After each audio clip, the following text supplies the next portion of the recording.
Hello there, it's Dallas Travers. Welcome to this special solo episode of the Six Figure Coach podcast. So I am flying solo today because I want to talk about 3 non-gross ways to close more sales in 2022.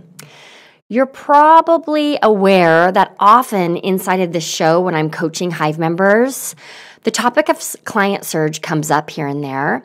And it comes up often because it's the first or second, depending on how you look at it, major milestone that Hive members cross. And it's a proven formula to find clients, right? It's really, in my opinion, the simplest, most authentic path to find clients, especially when you're starting out.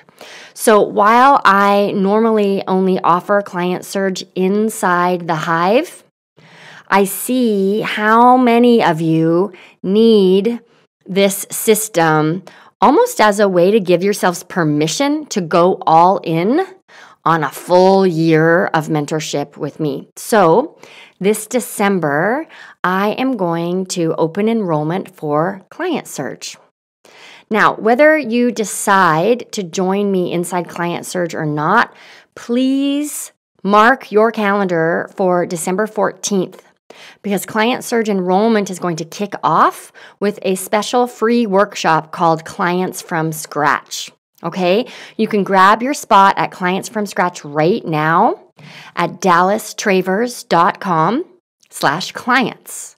So inside of that workshop, we're going to cover a lot of ground, which is why I wanted to record this solo episode, because I have a lot to say about how values-driven coaches can find more clients more easily, and it all can't fit into one workshop. So specifically today, I'm going to share 3 tools to utilize inside of a discovery session or a sales conversation to help you feel great, really serve your clients, and also enroll more clients.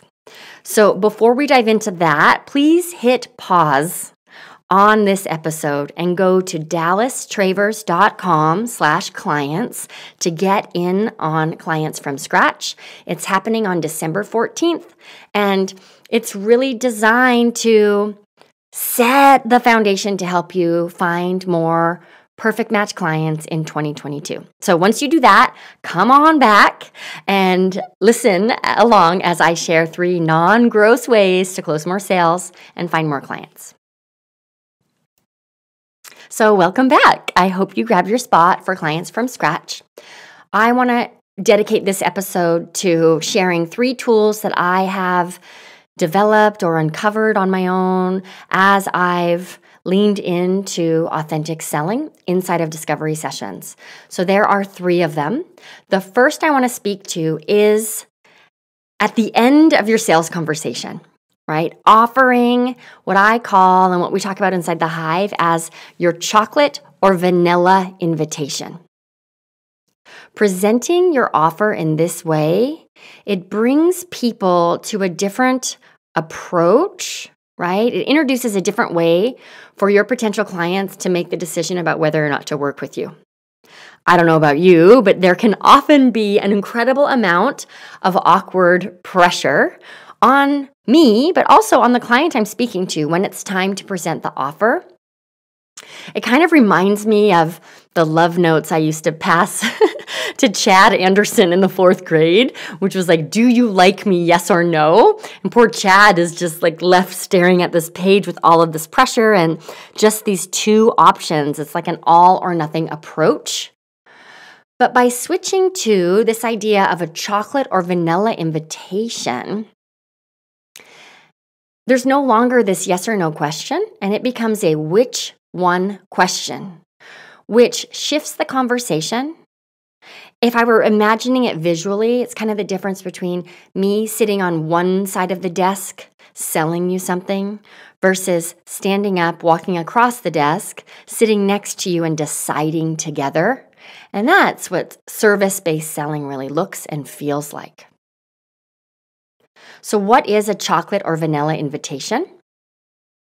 It's essentially 2 different ways to deliver the same outcome.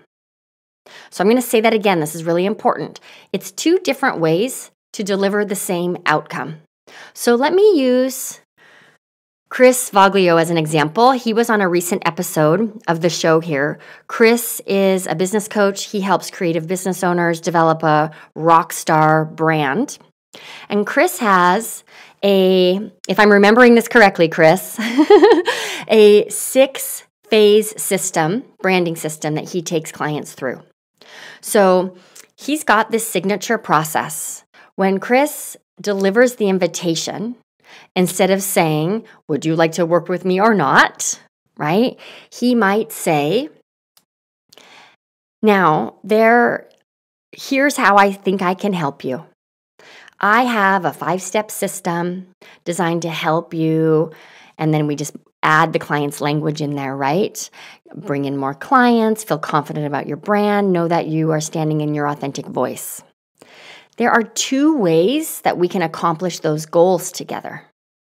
The first is a 6-week coaching package, and here's what it looks like.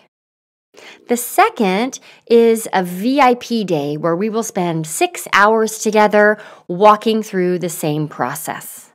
Which option feels like a better fit? Chocolate, the 6-week process, right? Vanilla, the 1 day together.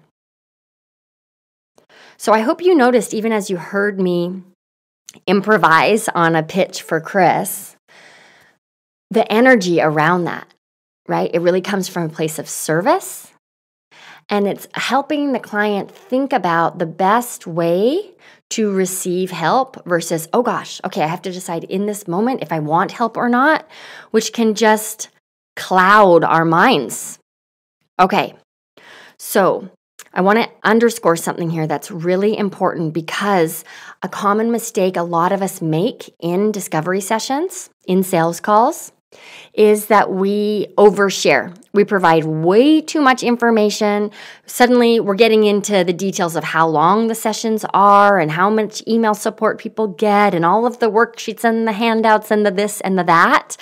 And it's so much information that we're actually distracting the client from the real decision, right? Creating overwhelm.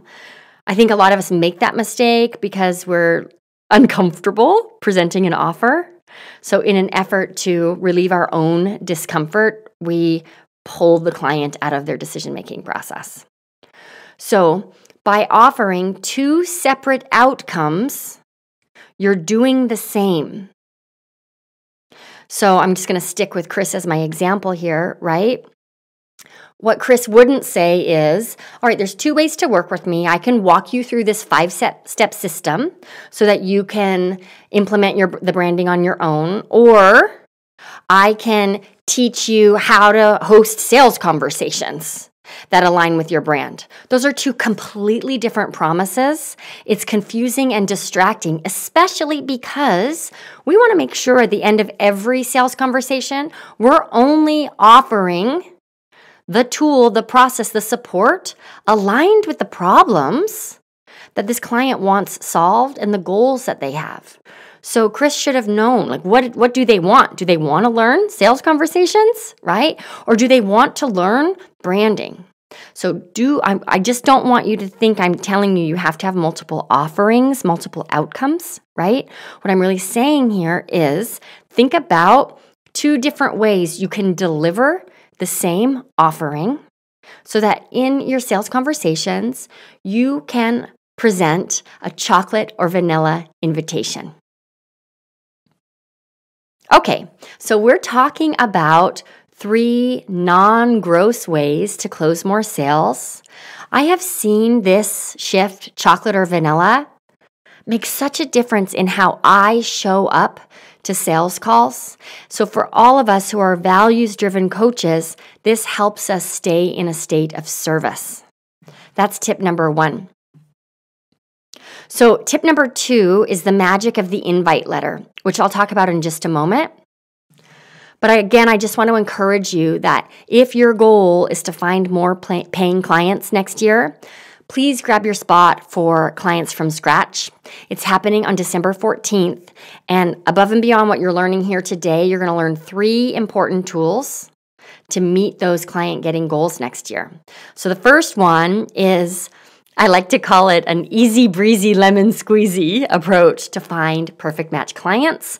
You don't need a big network. You don't need to spend any money on tech or anything else other than an online scheduler, right? And you really don't need any technical skills whatsoever.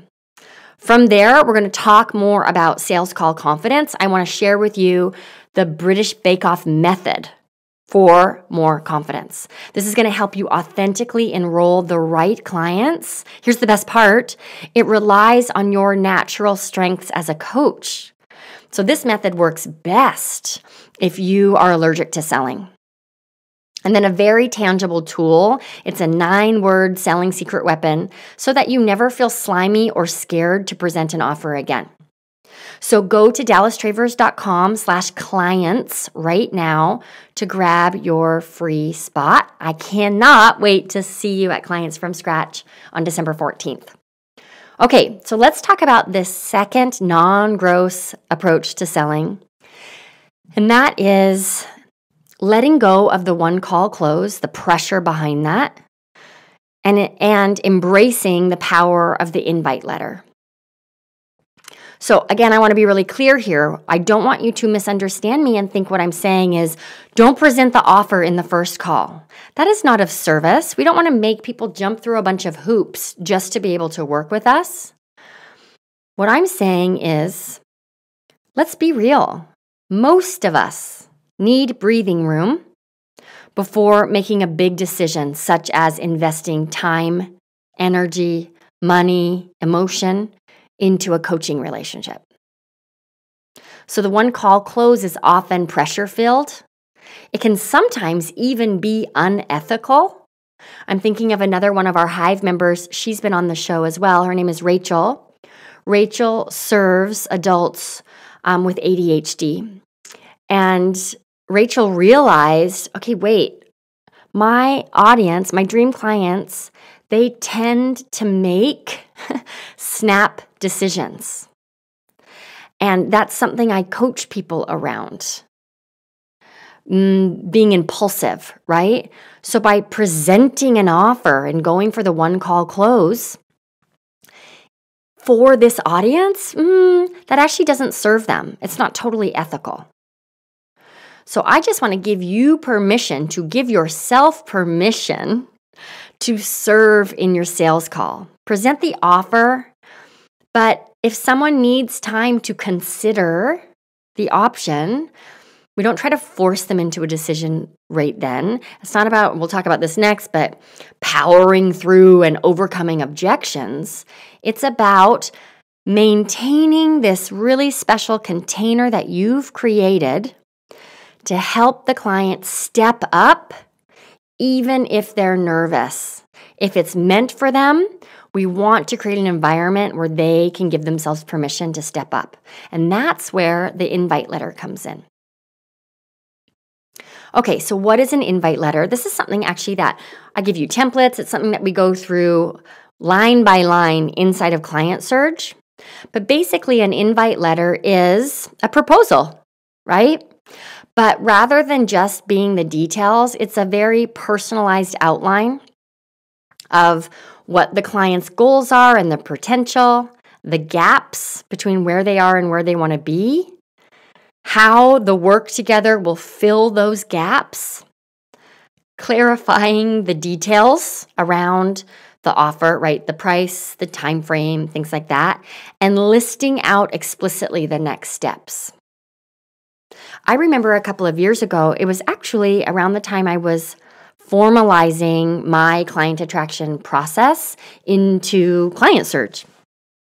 And I had a sales conversation with a potential client, and she was meeting with a number of coaches. I think there were 4 of us in general. And I was the only one who sent her an invite letter. So when she sat down with her husband to really talk through, okay, what's the best plan forward here? He was the one who said, hold up, who's this Dallas person giving you this really detailed personal letter? This is who I would want to learn from. So I won the contract, if you will, because I took the time to send an invite letter. The good thing about the invite letter, because I want to be really honest here, the first couple of times you write one, it's going to feel like a heavy lift. But pretty soon you end up having 3 or 4 versions of your invite letter that serve as a template that you can then just go in and customize here and there every time you have a sales conversation or a discovery call with potential clients. The invite letter helps maintain the container for your client. It also, and this is really important, if you've ever been on the receiving end of a discovery session, right? You just spent an hour, 15 minutes, 30 minutes, an hour, 90 minutes, however long it was, talking about what you want and what feels like it's in your way and really going there. And that can take its toll. And whether it was an awesome conversation or a taxing one, at the end, without an invite letter, you're just left with your memory, right, and your emotions. So if you have to consult with a partner about this buying decision, right, or if you just want to breathe into it, the further you get from that discovery session, the less aligned you'll feel. The invite letter is the thing that maintains alignment. And driving people to a one-size-fits-all sales page is not the same thing. So I've just found how worthwhile it is to take the time to send a formal invite. I'm saying formal, and I'm a very informal person. I guess it's formal because it's in the form of a PDF. So there you go, super formal, right? But really taking the time to capture what's possible for this client and present it to them so they have all the information in front of them. They have that anchor back to the incredible discovery session they had with you. Okay, there is one more tool I want to share with you, and I alluded to it a moment ago. But in the online world and in a lot of other sales programs, there's often a conversation about overcoming objections. And this tip is simply to reframe the idea of overcoming objections. Overcoming objections pits me against you, right? I am here to overcome the feelings that you have. That's not our job. As coaches, our job is to advocate for our clients' success. Advocate for their success. I know for me, anyone who's interested in the Hive and has a discovery session with me, this program, from where I stand, this program, it's either not going to be a fit or it is. If I feel like it's a fit, in my mind, it's the best path forward. So advocating for your success often can look like taking a strong stance for the offer that you present. But it's our job to advocate for the client's success. So earlier this year, there was a period of time where I had someone on my staff who hosted our discovery sessions rather than me. And there were a number of reasons why I took that role back. The main one is it's just so important to me to truly know every member inside of my program. Okay, but when I was working with this salesperson and giving them some training, something we kept coming back to was the importance of advocating for your client's success. Because sometimes what we want is to avoid putting pressure on them, right? Sometimes what we want or we tell themselves is, I'm going to give them the dignity of their own decision-making process. I want to be really kind about this. But what we end up doing unconsciously is advocating for the client's resistance or advocating for their weaknesses. So if we're meant to advocate for the client's success, it's our job to ask the kind of questions that helps the client observe, right, or lean into their own, I'm using giant air quotes here, objections, right? Their considerations, their fears, the things that are up for them. If a client says to you, now isn't the right time, you are not advocating for their success by simply replying, I totally get it. You have to do this when the timing is right for you. I'm here when you need me. That's polite, right? But it's not actually kind, and you're definitely not advocating for the client's success. Let me be crystal clear. I don't mean now shaming them, right? Because they don't have what it takes to make big decisions and winners make decisions and all of that crap. That is not what I'm saying here. What I am saying is, can you care enough about the client making a decision they feel great about, even if that decision is no? Can you care enough about that you're willing to ask uncomfortable or challenging questions? What might that look like? So the client says, now's not really the right time. Taking a beat and then saying, I'd love to talk more about that if you're open to it. Because we've just spent quite a while talking about your goals and how much they matter to you. So when you say now's not the right time, what do you mean by that? Or what does the right time look like? These are coaching skills. And again, the goal is not to get more sales, right? The goal is to ensure that the client is making an empowered decision instead of a decision from the place of habit, right? The place of fear, the place of confusion or overwhelm.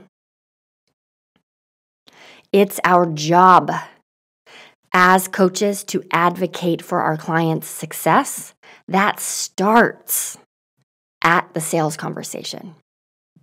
So how do we do this ethically? It's easy to do it ethically. We're taking care of people, right? But how do we do this authentically? Set the stage at the beginning of your sales conversation, your discovery call, to advocate for their success. So inside of Client Surge, we go through the entire sales call process. And in the beginning, it's all about setting the stage, right?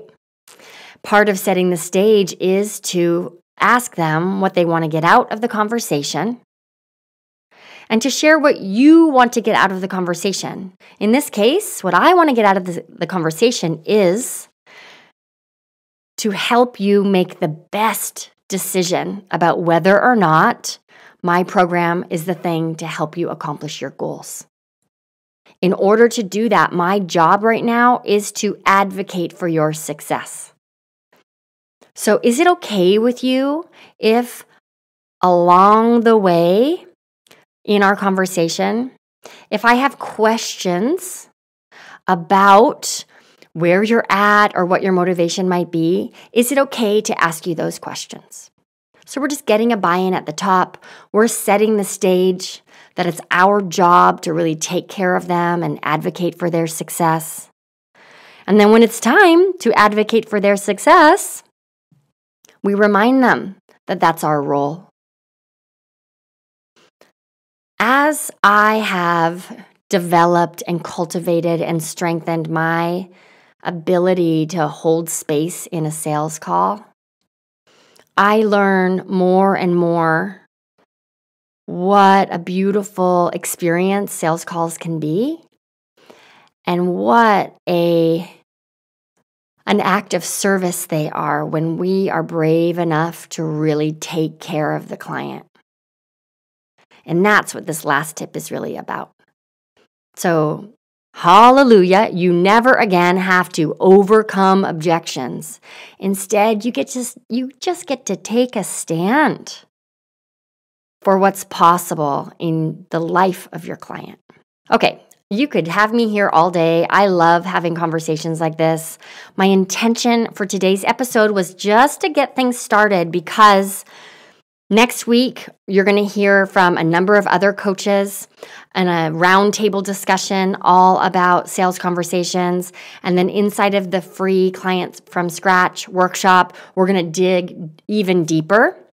This week, you can follow along on Instagram to take what I've talked about today much further and be able to really understand it and integrate it in your business. So please make sure, if you don't already follow me at Dallas Travers Biz Mentor on Instagram. And if you haven't already, please make sure to grab your free spot inside of the Clients from Scratch workshop. Enrollment for that free class is now open, and you can grab your spot at dallastravers.com/clients. If you have questions, hit me up on Instagram. And thank you so much for tuning in. I'm just calling you forward, right? Inviting you to be brave and take even better care of your clients inside of what in the past may have been awkward discovery sessions for you. Thanks so much for tuning in. I will see you back here next week.